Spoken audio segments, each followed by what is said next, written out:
Então eu tenho como objetivo que nós estejamos olhando para dentro de nós, podermos ver assim como é a nossa vida, o nosso culto todo dia ao Senhor, abrirmos o nosso coração e assim como o Tiago estava falando a respeito de olharmos para dentro de nós, essa é a minha intenção também, de estarmos olhando para dentro de nós. Eu acredito que esse texto nos ajuda muito a percebermos a situação espiritual do nosso coração.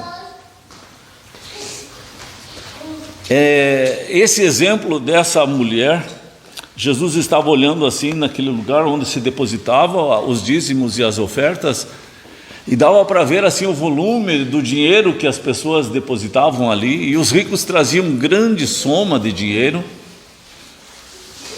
E ele percebeu que aquela mulher muito pobre, que era viúva, não tinha recursos, trouxe tudo que ela tinha, mas era um valor muito pequeno.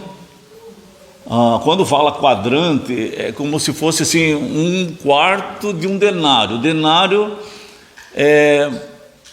é um dia de serviço, digamos que fosse R$80, R$100 ou 150, você divide isso em 4 partes, uma parte, e ainda você vai dividir você pode dividir ainda em 60 partes esse valor, aí vai ficar uma moedinha bem pequena, talvez 50 centavos, R$1, por aí. Daria muito pouquinho, ela tinha duas moedas dessas de 50 ou de R$1, e ela trouxe lá, e era tudo que ela possuía, era o que ela ia comer, era a sobrevivência dela, esse pouquinho. E Jesus disse que ela trouxe a maior das ofertas aos olhos de Deus, porque ela não trouxe a sobra, ela trouxe aquilo que ia fazer falta para ela, aquilo que era realmente importante na sua vida. E Jesus, ele olha para nós e ele sabe a intenção do nosso coração, ele sabe a real intenção dos nossos atos.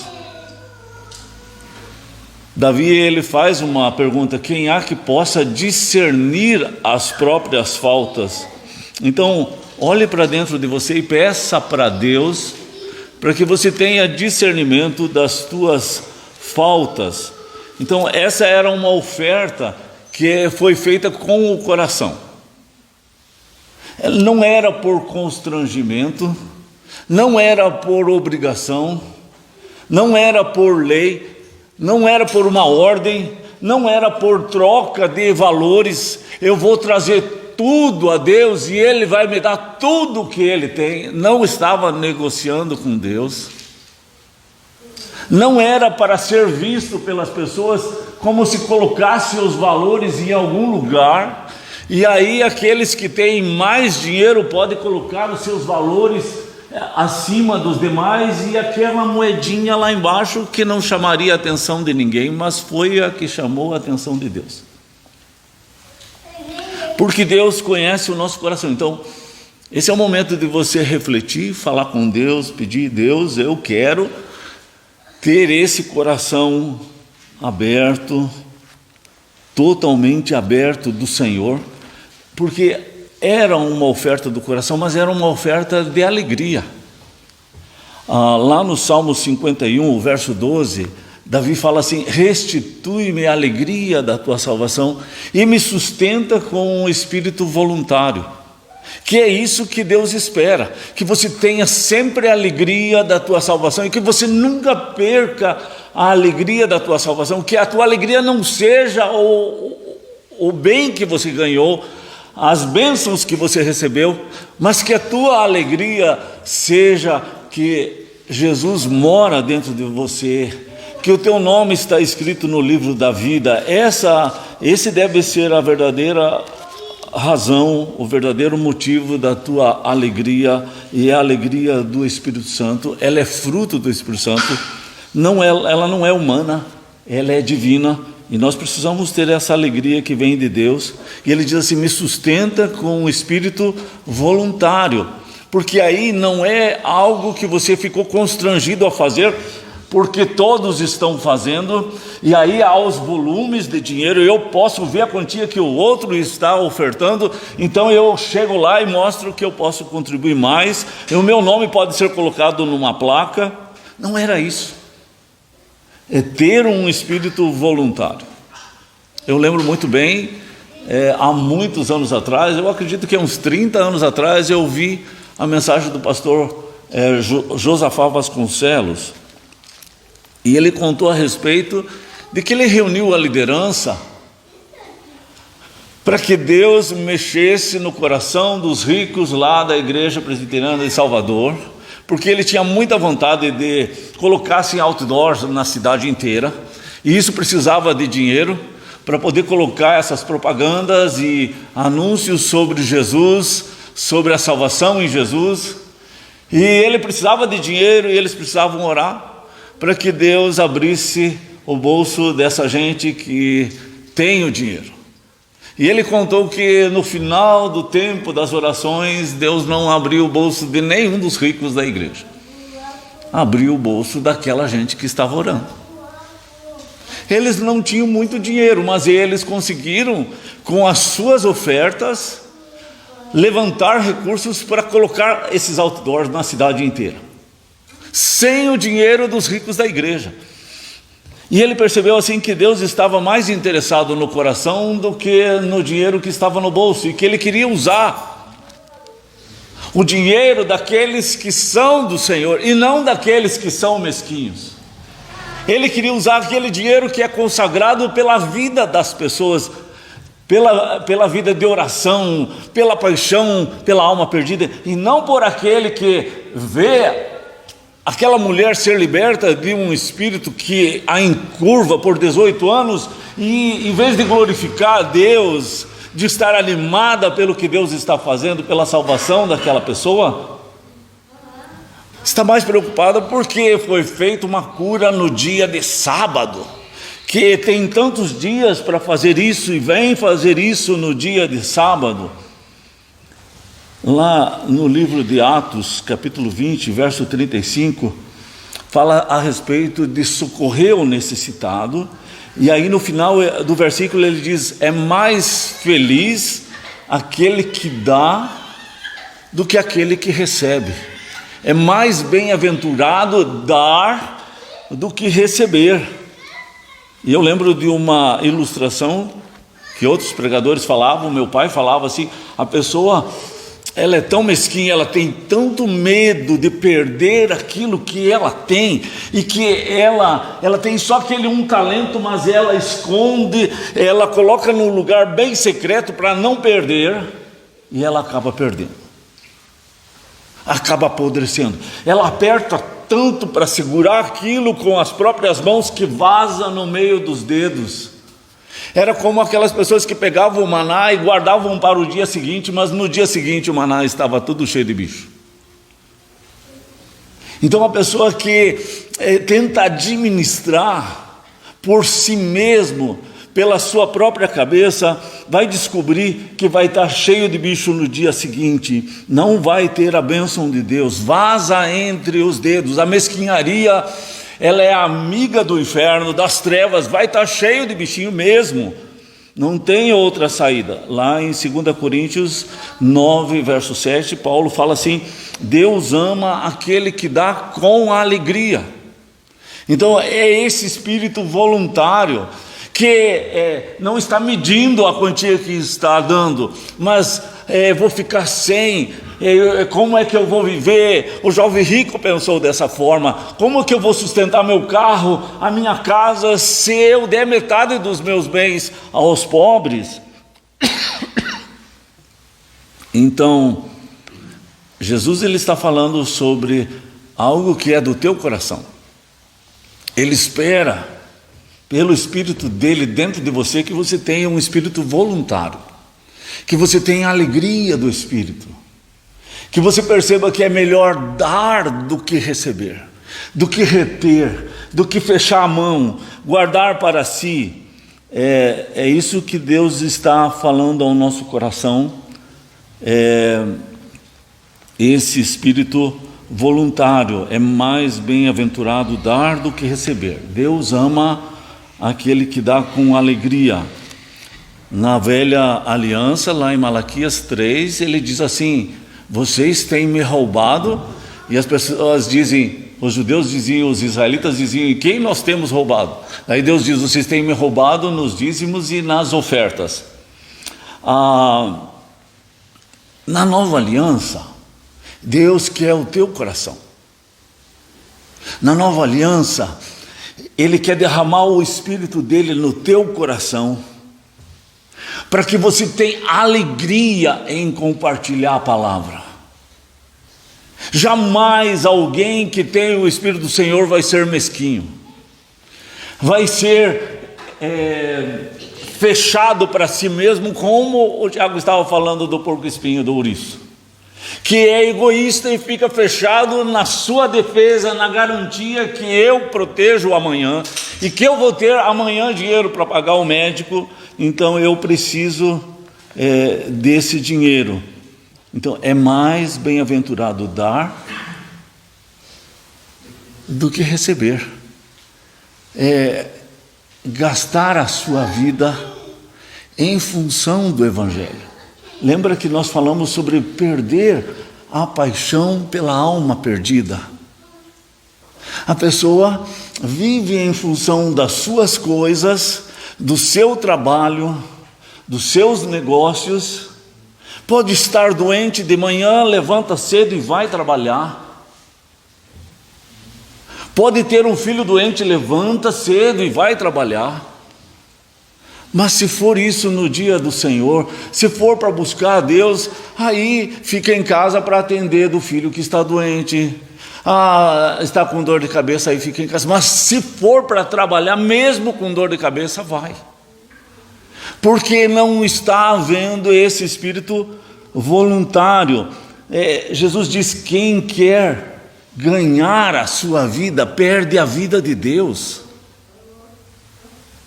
Quem quer proteger a sua vida e aproveitar a sua vida, perde a vida de Deus. Mas quem perder a sua vida por minha causa, acha a vida de Deus.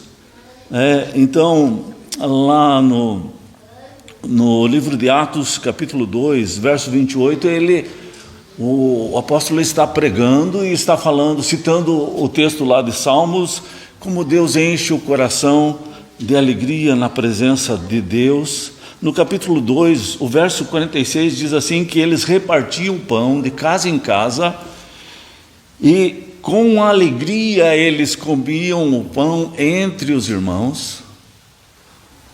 Não diz que era pão com presunto, com queijo, não fala que era pão com bife, não fala que era pão com algo caro, era só pão, e que eles comiam esse pão juntos, de casa em casa, diz o texto, com alegria e singeleza de coração. Não era com o espírito crítico de achar defeito na vida do irmão, de ficar apontando o dedo para o irmão, mas diz assim, com singeleza, o coração singelo, simples, humilde. E era isso que o Espírito Santo estava oferecendo aos discípulos de Jesus. Lá em Atos 13, verso 52, os judeus estavam perseguindo os discípulos de Jesus.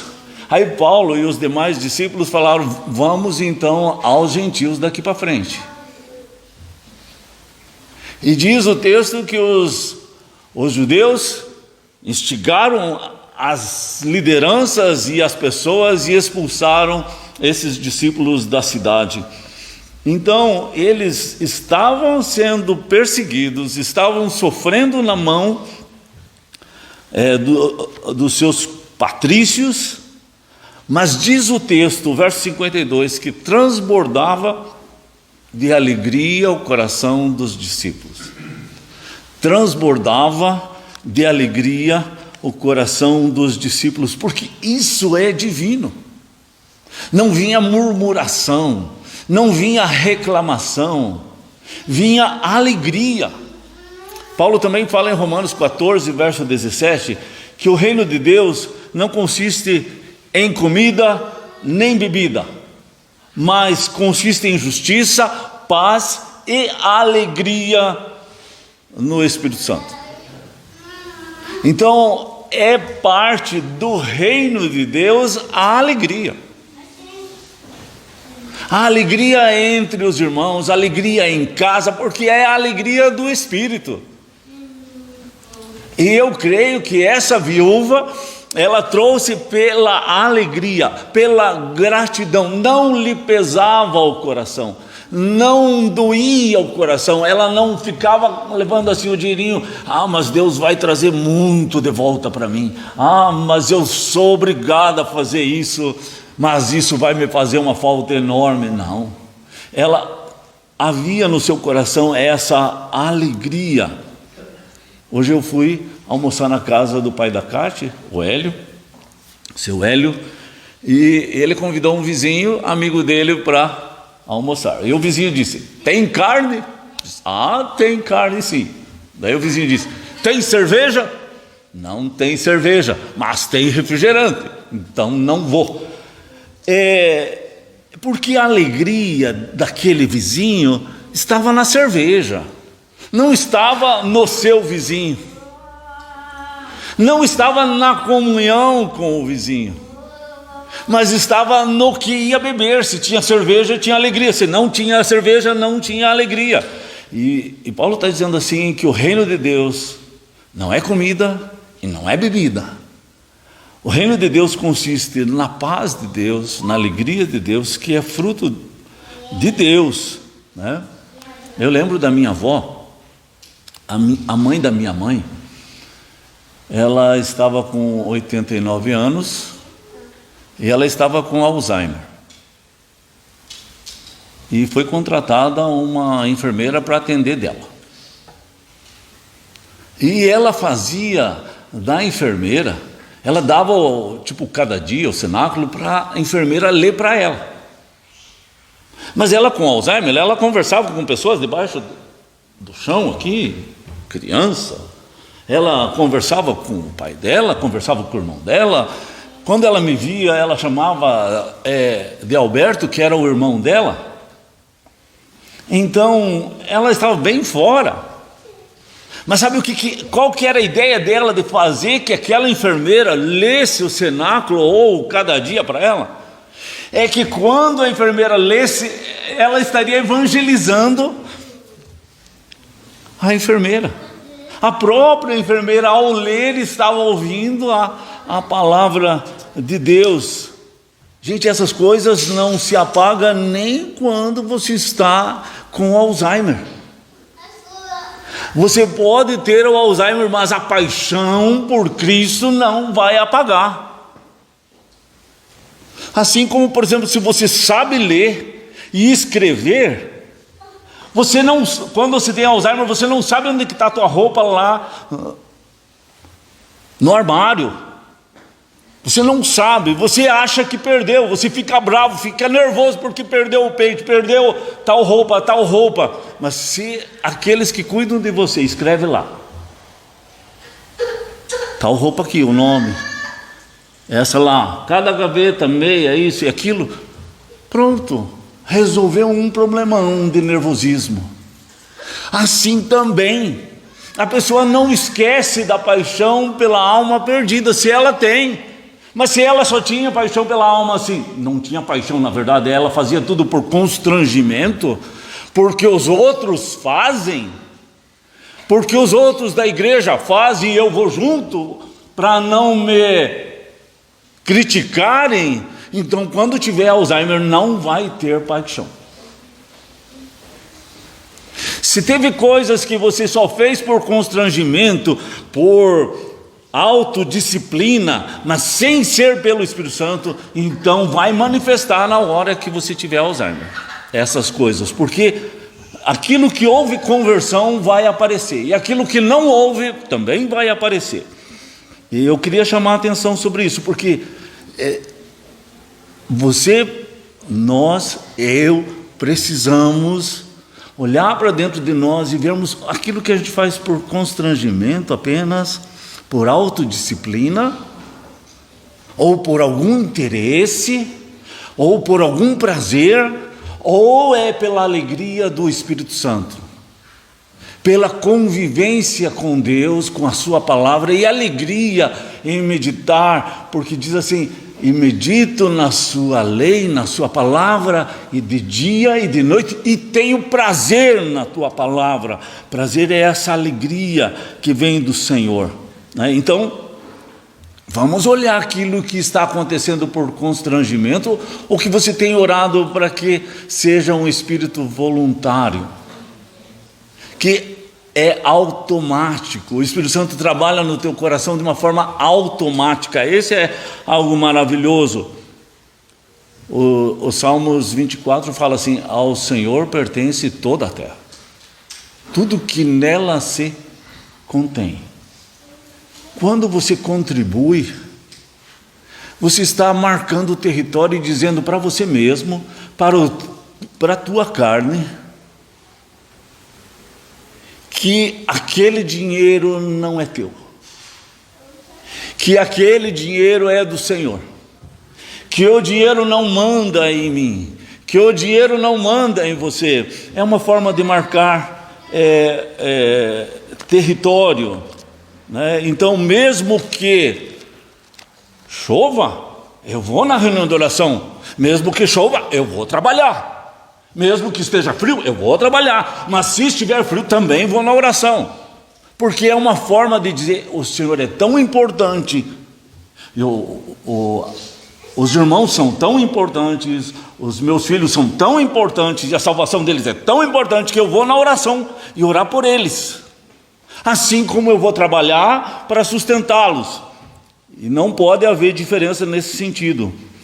Lá em 1 Crônicas, capítulo 21, verso 24, Davi não percebeu, não teve discernimento, que ao contar o censo, ele estava sendo orgulhoso.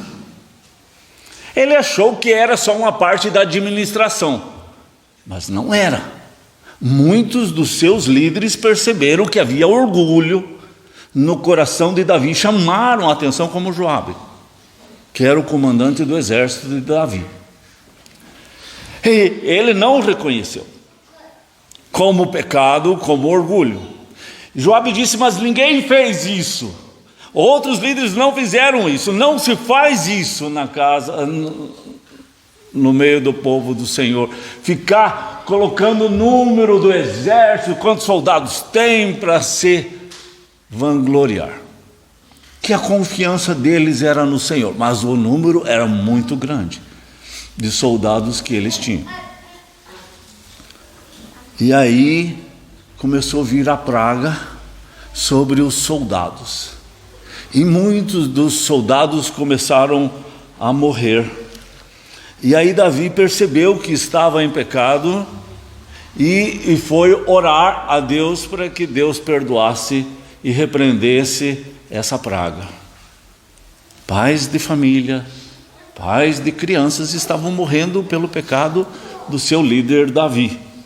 E lá nesse versículo, 1 Crônicas 21, verso 24, ele foi num determinado lugar para oferecer sacrifícios a Deus, e o dono daquela terra deu tudo para ele fazer o sacrifício. E ele disse assim: não, você tem que me dizer o valor de tudo isso, eu vou te pagar, porque eu não quero dar para Deus algo que não me custe nada. Está lá escrito isso. É a nossa lição. Por isso, muitas vezes a oração na sexta-feira de manhã, às 6 da manhã, isso também tem muito a ver comigo, porque é difícil para nós, os ocidentais, levantarmos cedo. Eu sei que o meu avô, ele levantava às 6 da manhã todo dia para visitar as pessoas antes do trabalho. E ele tinha os companheiros dele que ele sabia que levantavam naquela hora, ele ia lá e tomava um chimarrão e orava. Ele visitava o outro, e orava com todos eles. Mas eu tenho uma dificuldade enorme de levantar às 6 da manhã. Então, para mim, é uma forma que eu arrumei de pisar sobre a minha carne, que não quer levantar às 6 da manhã e que acha difícil levantar às 6 da manhã. Então, é uma forma de marcar território e dizer: carne, você não manda. Comida, jejum, você não manda. Tal coisa, você não manda. Trabalho, dinheiro, você não manda. Você está mostrando quem é teu Senhor. Por isso Davi, quando pecou, ele já percebeu que ele tinha perdido a alegria da salvação. E que ele estaria num caminho lascado diante de Deus. E ele começa a orar nesse sentido: restitui-me a alegria da tua salvação. Me devolva para mim o espírito voluntário. Não deixe eu nessa situação. Não quero dar nada para Deus que não me custe nada. Não, vou só orar meio-dia. Meio-dia é o horário mais fácil. 6 da tarde. Mas às 6 da manhã não é fácil. É uma forma de dizer: maior que é o sono é o meu relacionamento com meu Deus e a necessidade que eu tenho da bênção de Deus. Por quê? Porque Esaú foi profano. Ele trocou a bênção de Deus por um prato de lentilha. Ele pensou assim: o que adianta a bênção de Deus e o cara morto? É melhor perder essa bênção de Deus, porque é só uma bênção, é o direito de ser o filho mais velho, o direito de receber a bênção de primogenitura. Eu dou isso para Jacó, mas eu não morro, fico vivo. A Bíblia chama que ele foi profano. Ele trocou a bênção de Deus por um prato de lentilha. E depois, mesmo com choro, ele não alcançou ter um coração realmente arrependido. Ele só chorava pelo que ele perdeu, não pelo relacionamento com Deus. Ele não chorou por falta de relacionamento com Deus. Ele chorou pelas coisas que ele perdeu. E aí a gente precisa olhar para dentro de nós mesmos, como esse texto nos leva a gente estar olhando para dentro de nós mesmos. Por quê? Se teu filho for um missionário, às vezes ele vai deixar de ser empresário, ele vai deixar de ser um comerciante bem-sucedido, mas vai ser um missionário. Daí às vezes a mãe e o pai não querem, porque gostariam que ele fosse um empresário, alguém bem-sucedido. Jesus diz: o que adianta ganhar o mundo inteiro e perder a sua alma? Perder a paixão pela alma perdida. Ficar no seu casulinho, como foi falado aqui. Seus amigos morrem e estão indo para o inferno, porque eu não tive coragem de falar de Jesus para eles. Eu tive vergonha de falar de Jesus para eles. Então vamos olhar se o nosso coração está sendo realmente todo do Senhor. Marquinhos, faz uma oração. Obrigado, Senhor, por essa palavra e que veio de encontro ao meu coração, porque percebo quando em várias atitudes age dessa forma, achando que com minha própria vontade, minhas próprias forças consigo resolver o dia de manhã. E peço perdão ao Senhor, Pai. Deus. E nosso coração aprenda a se prender nessas coisas terrenos, Pai, e nos ligarmos mais às coisas celestiais, às coisas que vêm do Senhor. Amém. Às vezes, lemos de tantas formas a palavra do Senhor e não entendemos, porque o nosso coração e nossa mente muitas vezes não consegue desligar no dia a dia de tantos afazeres, tantas coisas que buscamos, vamos atrás para arrumarmos o que fazer. Isso nos toma tempo tão precioso que poderíamos estar com o Senhor.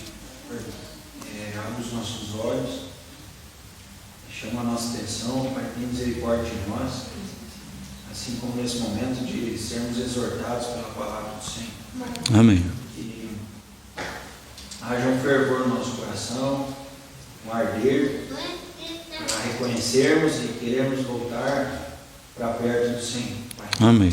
Não sermos independentes e enquanto isso nos afasta do Senhor, Pai. Oh Deus. Tem misericórdia do povo do Senhor, Pai, da tua igreja, e nos faz ter um coração sensível à voz do Senhor e a querer mais das coisas do Senhor.